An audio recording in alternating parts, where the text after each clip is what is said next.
Good morning po. Let's take a break on all this panic and let's make use of our leftovers.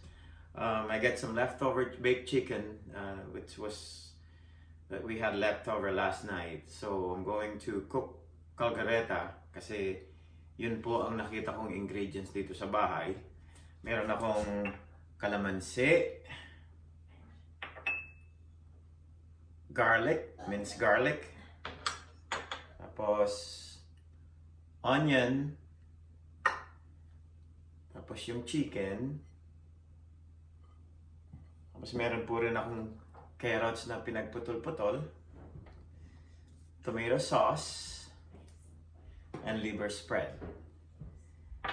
Tignan natin kung anong lasa nito pagkatapos.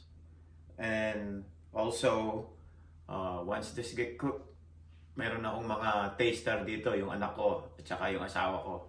Bahala na mamaya. Sige, start na nating lutuin and then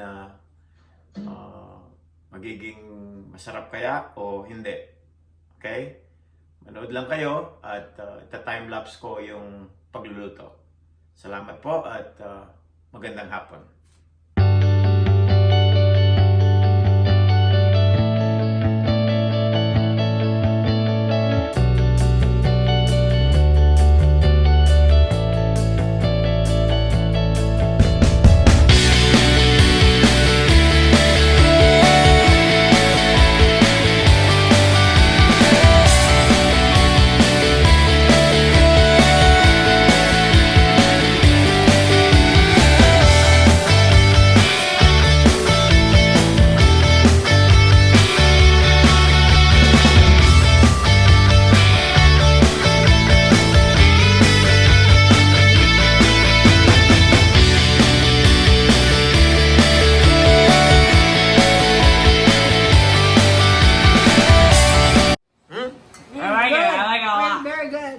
Very good. All right.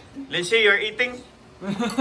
Like it? Yeah, stuck in my braces. It's good. Let me see my brace. There you go. All right, there you have it. Our finished product, Caldereta. All right, let's pray and coronavirus free.